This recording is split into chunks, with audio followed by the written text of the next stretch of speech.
There's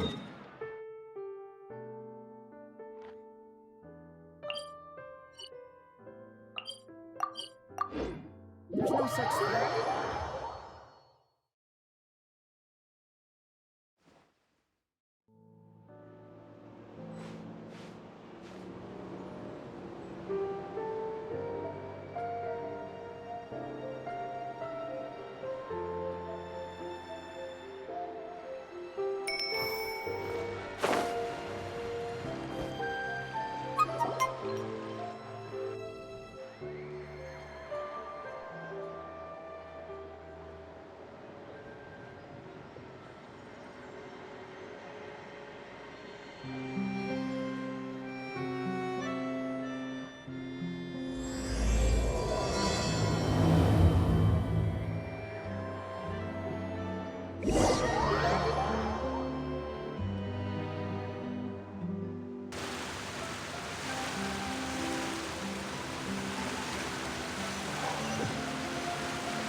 Everyone, we're looking to wrap with our two main ladies today.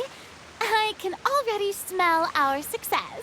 What do you mean, looking to wrap? Oh, aren't you the expert now? This upcoming scene is the two Musketeers' final confrontation with the Baron.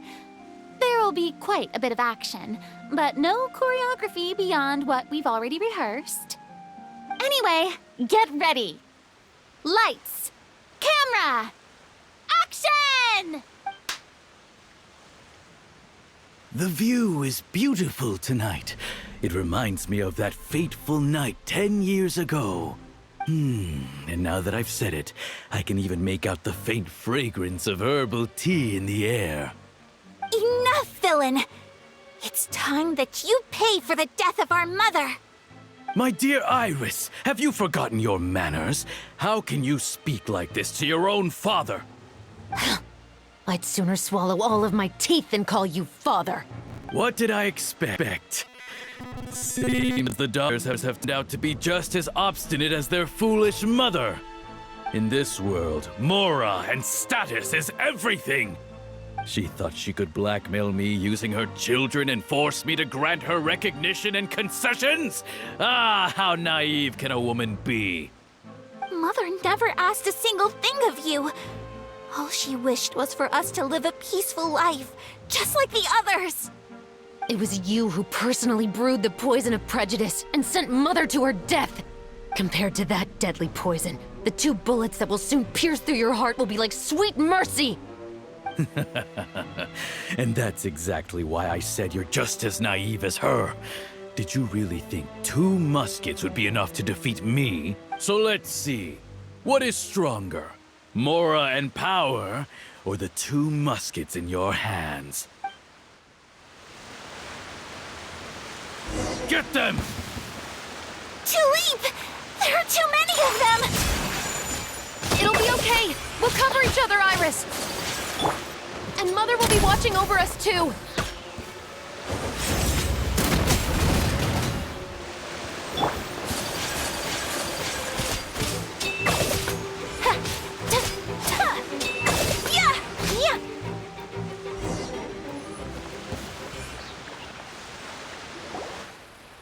You've lost. To think I'd lose to my own 2 kids. We are no children of yours, and we'll never call that place our home. Then tell me, what did you do all this for? You lost your mother, and will soon kill your father as well. What will you gain in the end, other than sentences for your crimes? We will gain our long-awaited justice.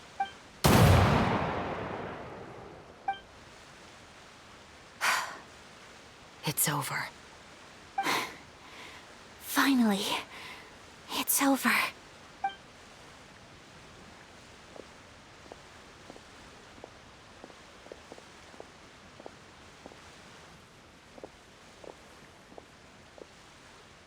So, where will you go now, Tulip? I'm not too sure, Iris. Maybe somewhere with lots of flowers? After all, Mother always did love going where the blossoms were. What about you? I want to go visit Mother's grave. Yeah, that's not a bad idea. Huh? Tulip, look! What is it? It's Mother's favorite. The rainbow rose. Look, it's blooming again. Excellent! That was beyond mesmerizing. Even I didn't expect this scene to go so well. And we got it in a single take. All right, everyone. We've got a wrap for Tulip and Iris. Congratulations, Ayaka and Chevres! Thank you. I didn't expect our parts to wrap so quickly. I wish I could savor the experience for just a bit longer. Paimon totally understands. Paimon's not ready to say goodbye to the clapperboard either. Filming has really been a lot of fun. You were great too, Chevres. The way you said, long-awaited justice. It gave Paimon chills. That is indeed my favorite line in the whole book. I still remember trying to act it out in my room the first few times I read it. Whoa, Paimon would have never guessed you're that type. Who doesn't like stories where the guilty are punished and justice prevails over evil? Don't forget, I'm the captain of the Special Security and Surveillance Patrol. Captain, I have something urgent to report. Please excuse me, everyone. I'll be back in just a moment. It's okay, don't worry about us.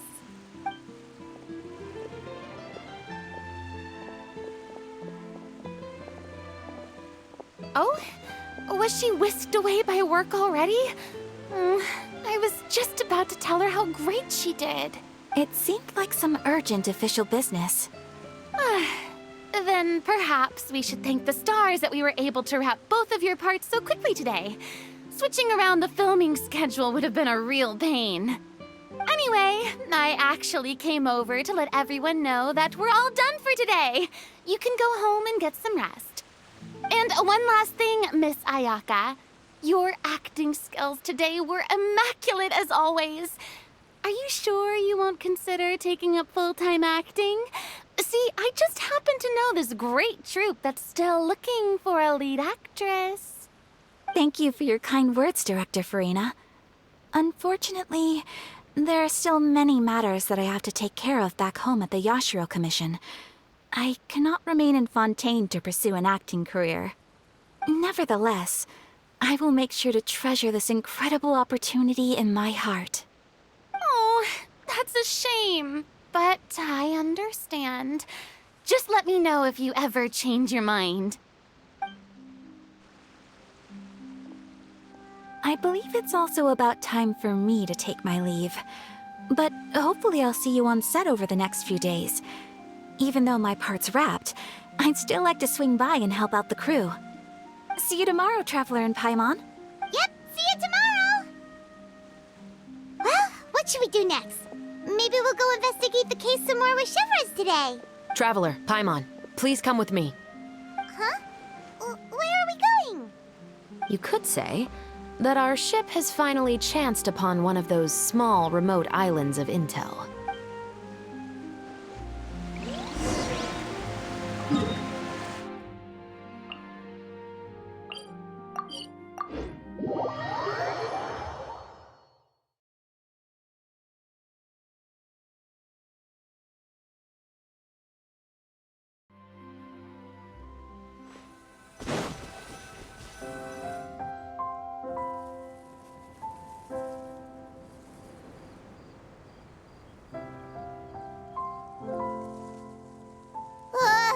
Paimon's exhausted. Paimon definitely didn't expect having to float this far after a full day of filming. So, Chevres, why did you take us here? Affirmative. It wasn't anything conclusive, but it should show us a clear way forward. Have you ever heard of someone by the name of Emily? Oh, you mean that famous perfumer? She's a good friend of mine. She's lent me her aid several times in the past to resolve some difficult cases. After I discovered the rainbow rose at the scene of the murder, I sent it to her. After all, she's probably the foremost expert on flowers and scents in all of And then? There was nothing remarkable about the flower or the trace amounts of soil left on it. But according to Emily, the rainbow rose left by the killer was derived from a very rare cultivar. Huh.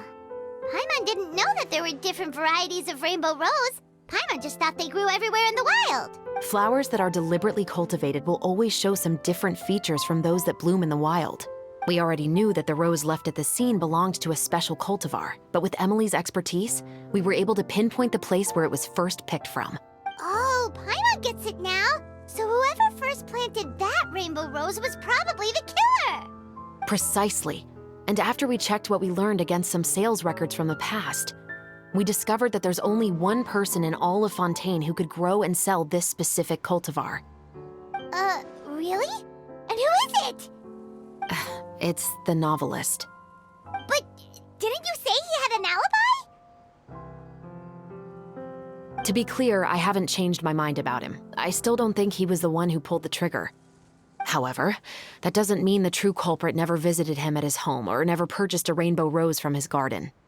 Whatever the case, we will have to confirm a number of things with him. So you mean the next place we need to go is... Yes, we're going to pay him a visit at his home.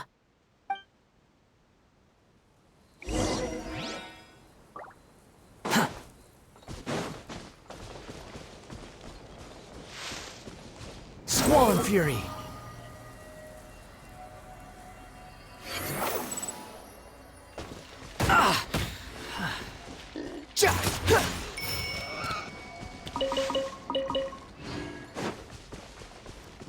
The wind rises. Search for it.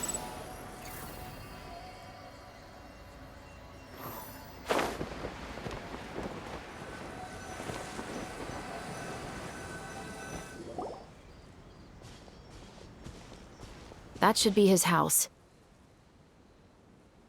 There are so many Gardamex stationed around the place.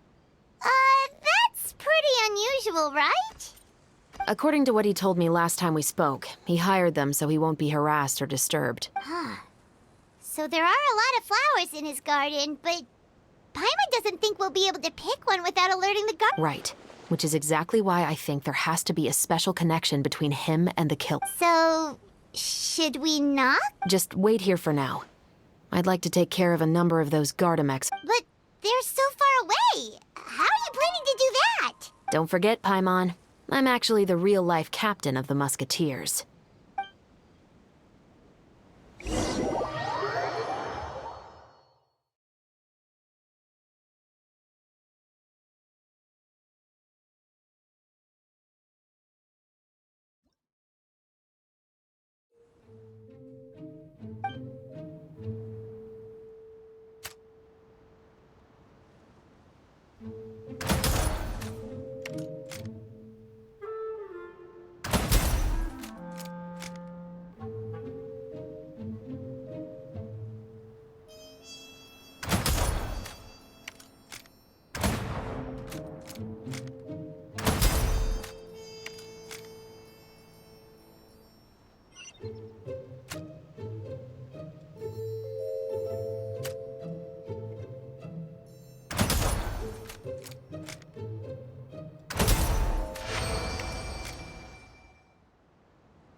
All clear.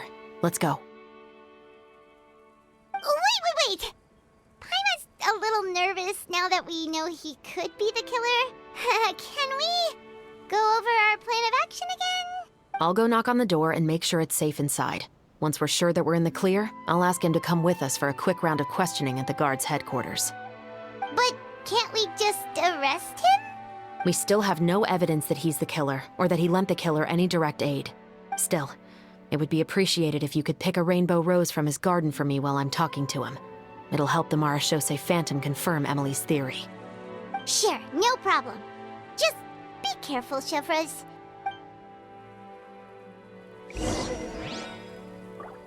Squall and Fury!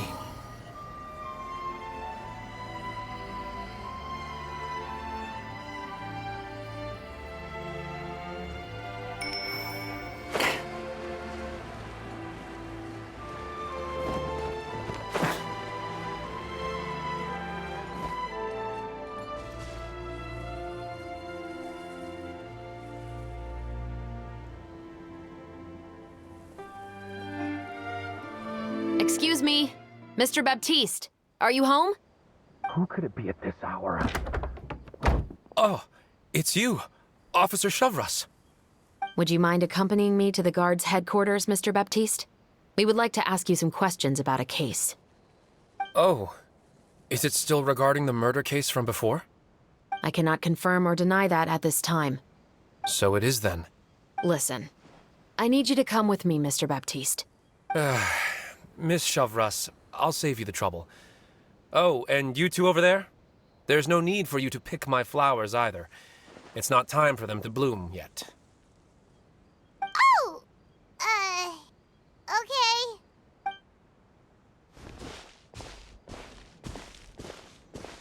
By saving me the trouble, you mean... I will confess, I was the killer. Huh? He just admitted he's guilty! Please relax, everyone. I'm not armed. The musket you're looking for has been buried in my backyard. Then it's my responsibility to inform you, Mr. Baptiste, that everything you say right now will be used as evidence for the inevitable trial. Yes, I am perfectly aware of that. I must say, I hate this feeling. Oh? Is it because I confessed? Or because you've been proven wrong? Both, I suppose. For the same reason as the one I wrote out in my novel, of course. I did it to exact revenge. I know you haven't figured out the link between the two of us. Had you done so, I'd have been taken away to the headquarters a long time ago. But that won't stop me from always remembering his grotesque face. After all, he was the one who killed my mother. Your mother is still healthy and well. You know, I was adopted as a child. I was referring to my birth mother. That was never recorded in the orphanage's records. Please forgive a 6-year-old child for concocting some lies to protect himself after watching his mother die right in front of him. So, your novel, it was like a record of your life? No, of course not. It was a work of fiction with many embellished parts. But I am indeed the illegitimate son of a wealthy and influential man who abused his power to murder my mother. That part was 100% real. But the man you killed didn't have a mora to his name. He was a hired assassin, an irredeemable beast who sank his fangs into a defenseless woman just for a few bags of mora. But if that's really the truth, you wouldn't be telling us any of this now. You still haven't managed to take revenge against your father, the true mastermind behind it all. I never thought I'd hear that kind of thing from the captain of the Special Security and Surveillance Patrol. I'm simply skeptical about your motives. It's simple, really. I've grown tired of everything and don't want to shoulder this burden anymore. You may have considered me too soft to pull the trigger. Well, as it turns out, you are exactly right. I've become overwhelmed by the aftermath of the murder. So you're going to call a stop to your revenge, just like that? The true mastermind is too rich and too powerful for me. I've accepted that I will never be able to avenge my mother alone. And so what? The characters in your book never gave up. Now, Officer Chevras, I'm the one who has killed a man, aren't I? Are you trying to convince me to commit another crime? What's your father's name? How do you plan to prove the veracity of all of your claims? Well, I'd like to speak with you privately. Sure. Why don't we speak privately at the guard's headquarters? No, it has to be here. I must ensure that we won't be overheard. Fine. Let's talk here. When I said won't be overheard, I meant by anyone. I would like to speak with you and you alone.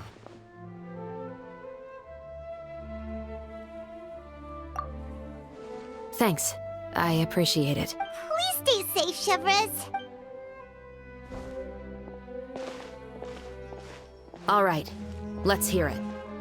Will you really believe what I'm about to say? Well, that depends on what you're going to tell me. Fair enough. Fair enough.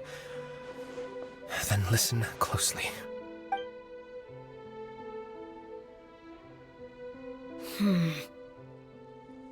So that's how it's all connected. So, it seems you believe me after all. Do you want me to go public with this? No, of course not. At least, not right now. Then why did you bother telling me? You've read my work. What do you think? Even if you were to go public with all of this right now, he'd simply deny everything. It's been too long. Almost 20 years. Anything that could be used as evidence has long faded away. Even if there might have been a solitary island of truth once upon a time, it has long sunk beneath the waves by now. Justice will never find him. Not if you don't try. I know that as the captain of the Special Security and Surveillance Patrol, you will always stand on the side of justice. But do you really think a cushy life in prison really constitutes justice for him? I bet he could lead an extremely comfortable life in the fortress of Meripede. What are you trying to say? I've been observing you from a distance. Your portrayal of the Musketeer was exquisite. Pull the trigger of justice against him. Let the villain get what he deserves. You want me to let you go so you may complete your revenge? No, Officer Chavras. I know that would be impossible. No. What I'd like is for you to perform the deed on my behalf. Oh, Chevres sure is taking her time. What could they be talking about Paimon's worried. What if he decided to attack her? Oh, you do have a point. Still, do you have any idea who the rich person might be? And why the novelist doesn't want us to hear what he's saying to Chevres? Sorry to keep you waiting, you two. Hey, how did your talk go? I've already sent someone to escort Baptiste back to the headquarters for questioning. He wasn't lying about the musket. It was indeed buried in his backyard. But what about the name? Did he tell you the name of the rich guy? Yes, he did. But for now, I have to return to the Special Patrol. There are still a few loose ends I need to tie up. I'll probably be quite busy over the next few days, so apologies if you don't see me on set. All right, Paimon understands if you can't tell us everything you know. We'll just keep an eye on the Steambird then. Actually, there's still something else I need your help with.